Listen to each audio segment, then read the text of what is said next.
Chris Jericho is the mystery attacker. Why John Cena did not face Roman Reigns in his retirement tour. Why Randy Orton is missing John Cena's final WWE show. The WWE planning huge changes for SNME. Pat McAfee sends an emotional message to John Cena. Triple H has a problem with LA Knight. Jey Uso's push ending doesn't make a difference. Brock Lesnar and Bron Breakker named as the toughest stars. The first looks of Cody Rhodes and Roman Reigns characters in Street Fighter. Let's dive right in. Why John Cena did not face Roman Reigns in his retirement tour. The former WWE champion John Cena faced almost every arch rival and major superstar on the roster during his retirement tour. However, he did not face Roman Reigns despite the original tribal chief being active and competing at a few PLEs this year. While the Stamford-based promotion or anyone did not issue any statement regarding the same, we will explore a few reasons why John Cena did not face the OTC during his retirement tour. Since losing his title to Cody Rhodes at WrestleMania 40, the former undisputed WWE Universal Champion has been on a part-time run and has barely made 6 to 7 appearances so far this year. Moreover, the OTC and C-Nation leader are both major attractions, and since they have limited dates, the Triple H-led creative team may have chosen to keep them apart to boost fan interest by using other stars with them instead of having them face each other. The leader of the OG bloodline has been involved in a rivalry with the Vision faction for a while. They have been going back and forth against each other since WrestleMania 41. Therefore, putting Roman Reigns in a match against the Chain Gang Soldier while he is already involved in another rivalry would have made no sense, which might be another reason why they didn't compete during John Cena's retirement tour. John Cena and Roman Reigns locked horns in 2021, which wasn't a long time ago. Meanwhile, the C-Nation leader has faced WWE rivals whom he hasn't seen for a long time, or upcoming stars such as Logan Paul and Dominic Mysterio. Also, unlike Logan and Dominic, Reigns does not need a win over the Chain Gang Soldier, as he is arguably among the all-time greats in the realm of professional wrestling. Fans will tune in to witness the Chain Gang Soldier's final dance. That said, to attract more viewers,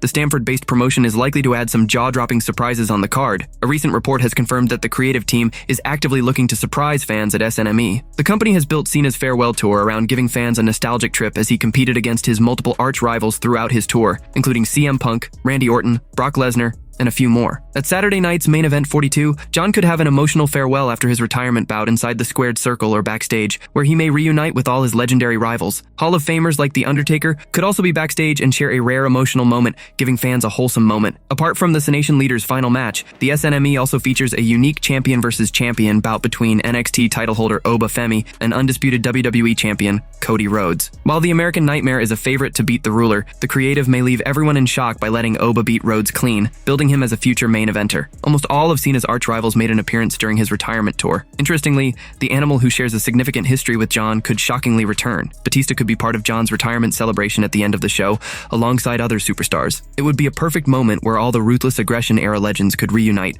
to celebrate Cena's iconic WWE career.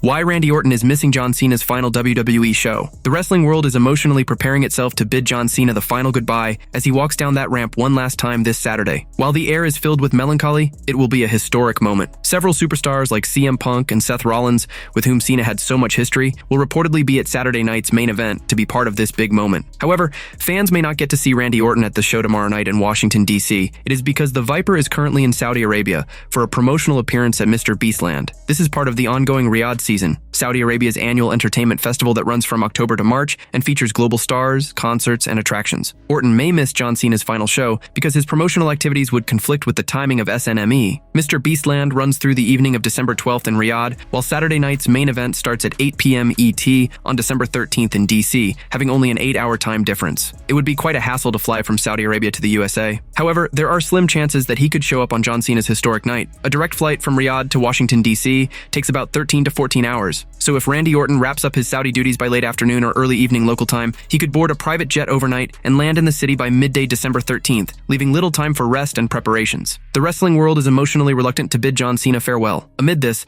the company recently released a heartfelt video where every WWE superstar, including Asuka, CM Punk, and many more, paid a beautiful tribute to Cena. While some did his "you can't see me" gesture, others did his trademark salute. However, Randy Orton wasn't there in the tribute video as well, leaving many wondering what the actual reason was. The most plausible explanation for this is that the Viper has been absent from the WWE shows lately. These backstage clips of superstars paying tribute to the C-Nation leader were shot from their recent appearances in WWE shows or PLEs, and Orton hasn't been around lately. Hence, his unavailability could be a major reason why the Apex Predator is not in the recent tribute video. There is no denying that Randy Orton's friendship with John Cena goes beyond the wrestling realm. It will be interesting to see whether the Viper manages to appear at Saturday night's main event to see his good old friend grace the wrestling ring one last time. The WWE planning huge changes for SNME. Saturday night's main event is going to be one of the most monumental events in the history of professional wrestling, as it'll feature John Cena competing in his last wrestling match. According to some new reports, WWE might be planning some huge changes related to the production and presentation of the event. Saturday night's main event was brought back in December last year after nearly 16 years. The presentation of the event featured a retro style, which paid homage to the event's original episodes from the 1980s. However, the Stamford-based company might be planning to make some changes to the presentation style soon to a more updated version. This could be done only for the upcoming special John Cena Final Match edition of the show. It was reported on the WrestleVotes radio on Fightful Select that indications had been made to update the show's presentation. It was also mentioned that the company has been discussing this change since August. However, it still hasn't been confirmed if this change will only be for the John Cena special edition of the show or stay for the other future editions. Although, the next January edition of the show, set to air from Montreal, is being advertised with the usual retro branding. It will be interesting to see if WWE will do anything special for John Cena's final match at Saturday night's main event. John Cena kicked off his retirement tour earlier this year at the Royal Rumble PLE. Throughout the year, he competed at all the premium live events and had some of the most memorable matches of his career. However, his retirement tour will finally come to an end when he faces Gunther at Saturday night's main event. Gunther defeated LA Knight in the finals of the Last Time Is Now tournament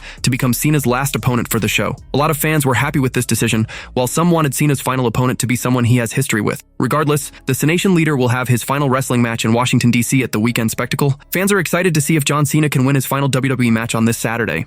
Pat McAfee sends an emotional message to John Cena. John Cena is set to wrap up his legendary professional wrestling career at the upcoming Saturday night's main event. The Cenation leader will wrestle his last match as an active WWE performer against Gunther in Washington, D.C. Ahead of arguably one of the most iconic matches of the year, sports analyst and WWE commentator Pat McAfee sent an emotional message regarding the last real champion. Ahead of Cena's upcoming retirement match, Pat McAfee spoke about Cena's contributions to the business on his Pat McAfee Show and how his final match will be according to him. "I would assume now, could just be a match, could just go out old school, let's just do a match. The last time is now has kind of been the entire year here, and this would be the last time ever here for a guy that a lot of people in the business call the GOAT for good reason. 20 plus years on the top, carrying the business to a whole different level and into a whole thing, and was there every single night. So I would assume that they're going to try to make this a spectacle, but John Cena is very much like, I'd rather it be just a wrestling show because he's a super wrestling guy. So I assume there's going to be quite a who's who on Saturday night for John Cena's last match ever, especially with how many years and how many different generations he worked with and all that stuff," he said.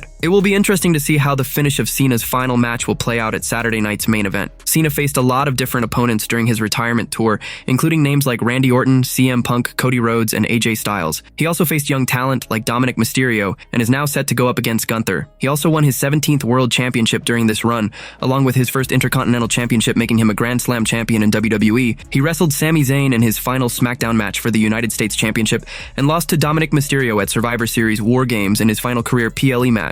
He will now compete against Gunther at Saturday night's main event in his retirement match. Fans are looking forward to Saturday night's main event to see Cena's final appearance as an active wrestler. Triple H has a problem with LA Knight. WWE legend Stevie Richards recently blasted Triple H and the creative team for misusing talent. He was referring to LA Knight's booking on Raw. Knight has lost a lot of momentum due to his recent booking. He crashed out of the Last Time Is Now tournament after tapping out to Gunther. This week on Raw, he was in a match against Logan Paul. However, the masked man showed up and attacked the megastar. This allowed Paul to get the win. After the match, the Vision decimated Knight and Bronson Reed flattened him with a tsunami onto a vehicle. On a recent episode of the Stevie Richards Show, the veteran questioned why WWE was booking the star so weakly. He felt either Triple H or someone in creative didn't see him as a breakout star. Richards hoped that Knight was possibly injured, and so they booked the angle to write him off TV. I don't understand what happens or what has happened with LA Knight or continues to happen. I won't say with because it's all being done to him. It seems like somebody in the office, whether it's Triple H or anybody, just does not think he can break the glass ceiling. He's over enough to stay over to a certain point, but that's gonna run out after a while if you keep having him fall short, if you keep making him look weak. He continued, "I don't know if he's hurt. I hope he's hurt, and that's why they did it. Any other reason outside being injured and not being available and having to take time off, they're burying this guy. Why?" After this week's Raw, rumors surrounding his departure from WWE flooded the internet. However, Bodyslam.net reported that the company has big plans for LA Knight. The report stated that the former United States champion will be booked better in the coming year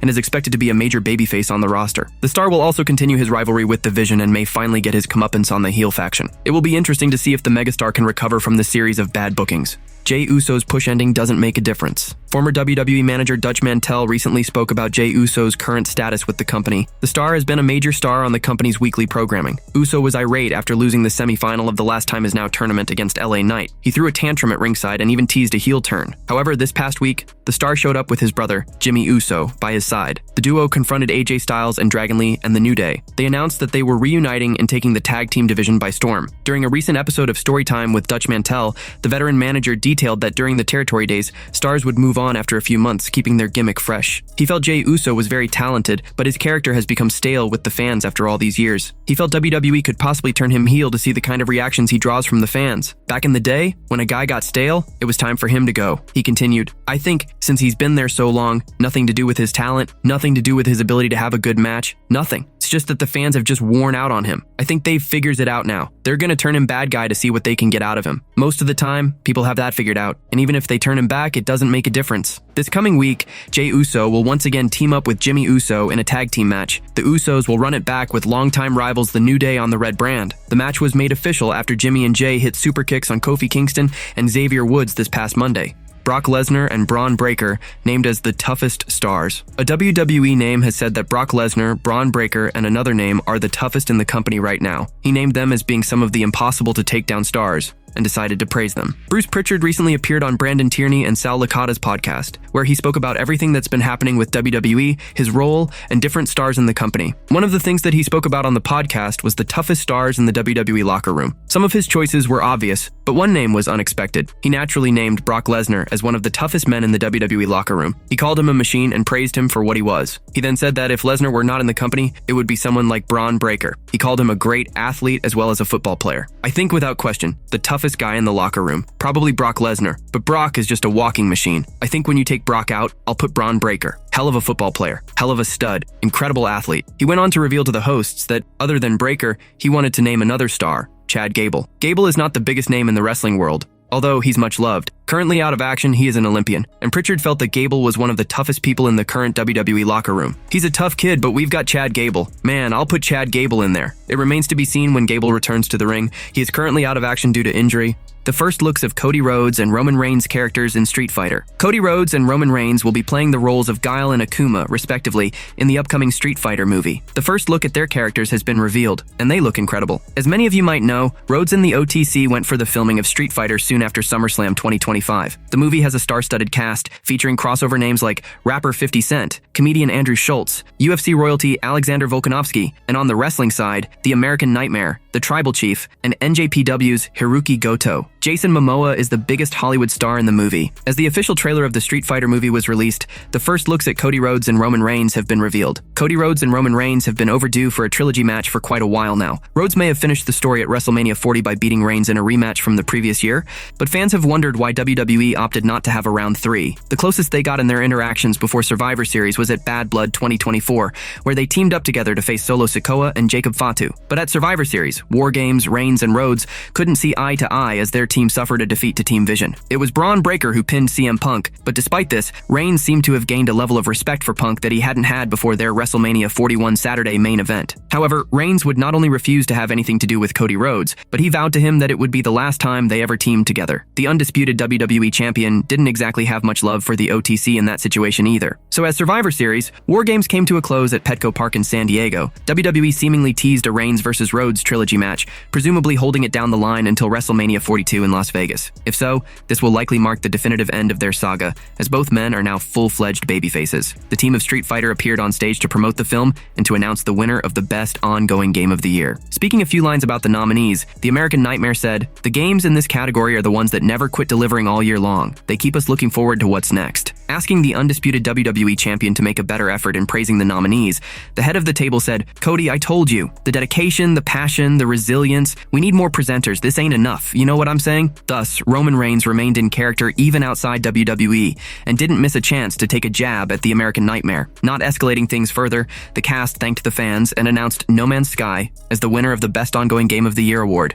Chris Jericho is the mystery attacker. The most compelling story in WWE right now is the mystery surrounding the identity of the masked attacker. Fans have been continuously speculating who could be behind the cowardly attacks, and now Sam Roberts has joined the bandwagon, suggesting that NXT's Trick Williams could be an interesting pick. The mystery man looks like an ally of the Vision, as he first helped the stable win at Survivor Series 2025, and on this week's Raw, took out their enemies, Rey Mysterio and LA Knight. WWE seems to be playing a long-term game here, and looks in no rush to disclose the identity of the attacker anytime soon. That said, fantasy booking has been rampant, and Sam Roberts has suggested some potential names who could be behind the mask. Speaking on his Not Sam Wrestling podcast, the Raw recap host said former NXT champion Trick Williams could gel well with the Vision if he were unveiled as the mystery man. I think it would make sense if Trick would come in that way. I think he would kind of fit in with the Vision, said Sam Roberts. Furthermore, Roberts added that the Vision themselves might be unaware that Williams was the attacker. He explained that this could allow WWE to narrate a story where the former two-time NXT and one-time North American champion has to prove his worth before joining the Raw stable. The Trick thing is kind of fun because if it's revealed to be Trick Williams and even the Vision is surprised by it, then you can get to a place where Trick was doing this thing on his own, just to muscle his way, not only into the main roster but at the top of the card. Like Trick was doing it almost as a way to impress the Vision, added Roberts. Austin Theory and Montez Ford, among others, have also been rumored to join the Vision of late. Chris Jericho is also massively rumored to be the Man in Black. The Raw recap host also thinks Chris Jericho could be an ideal pick for the role. Roberts added that the biggest issue with the reveal could be the fact that fans might not buy into Jericho still being athletic enough to climb up the cage at Survivor Series. There's always Jericho. I mean, that's the type of thing Jericho would do. He surprises people. Although his body doesn't look like the Masked Man, I think that would be one where people go, said Sam Roberts. The biggest roadblock in Jericho's potential WWE return as a member of the Vision is that he's still technically under a deal with AEW. Though rumors from a few months back suggested the Le Champion's contract with the Tony Khan promotion will end sometime in December 2025, there's still no clarity about it. If the rumors turn out to be true and WWE strikes a deal for his return, Jericho could potentially show up on TV in January 2026. The Stamford-based promotion might also hold off his return for the Royal Rumble on January 31st, where his appearance could generate a massive pop from the crowd in attendance.